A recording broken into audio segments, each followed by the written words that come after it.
Good afternoon friends. बर्तमान time है 4:37। तो मुझे ब्लॉग 17 सुट कर बर्तमान आम गाँव माँ दहणाशुणी जो जन्मदिवस अवसर में आज गोटे कीर्तन अनुष्ठित होती। तो मुझे बर्तमान से जाऊँगी तो आपण ब्लॉग करी मो पीजी फर्स्ट क्लास माने मो पीजी भल मार्क रही गोटे मानसिक आम घर होता जोटा कि आम गोटे रूपार मुकुट और दुनिया माने पूजा सामग्री जिनस सब आम ठाकुर अर्पण करूँ। तो ठाकुर बर्तमान बहुत सुंदर लगुच मुकुट ये लगाई।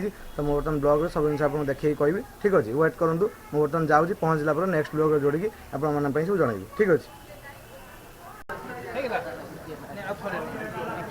हे व्यूअर्स आम मैंने बर्तमान अच्छा आम ग्रामर माँ दहणाशुणी सुंदरी मंदिर पाखे बर्तमान तर जन्मदिवस अवसर में आज गोटे किसी माने ठाकुर पाखे गोटे प्रोग्राम हम। तो ठीक अच्छे बर्तमान आम मंदिर भितर को जाऊँ देखूँ ये मंदिर भितर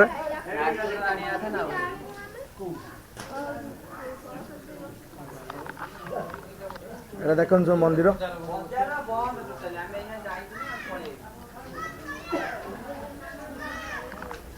टिके साइड है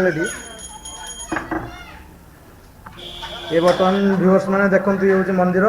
ये मो पीजी मानसिक थी आम घर सब देते ठाकुर किसी देते दान करते से सब बर्तमान लगी ठाकुर के सुंदर देखा।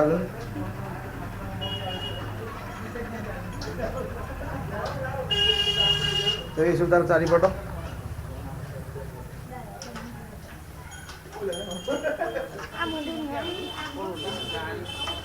बर्तमान कलश बुड़ा हवा कार्यक्रम अनुष्ठित हम आउे पर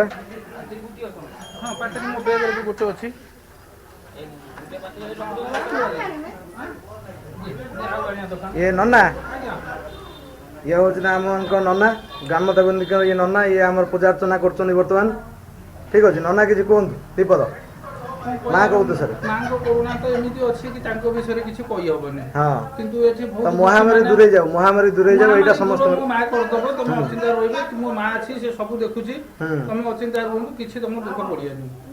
माँ कृपार सब समस्ते भल रुहतु समस्त मंगल हो समस्त खुशी माँ को महिमा तो कहले सर माँ को बहुत महिमा अच्छे कहले सर एतिकी माँ कृपार समस्त भल रुहतु समस्त मनस्कामना पूर्ण हो। मोर ये आम घरे मोर मानसिक थिला कि मोर पीजी रे भल मार्क रो मो भल मार्क कि पास आउट हेली सेटा माँ कृपार संभव हो पारछि। तो ठीक अच्छे धन्यवाद नना। ये सब आम ग्रामवासी मैंने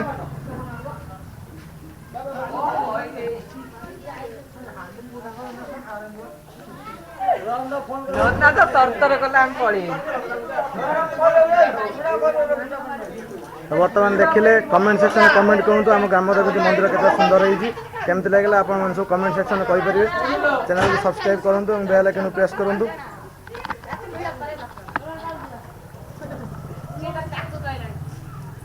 ठीक अच्छे बर्तमान मुझे जाऊँगी बर्तमान कलश बुड़ा कार्यक्रम अनुष्ठित हम।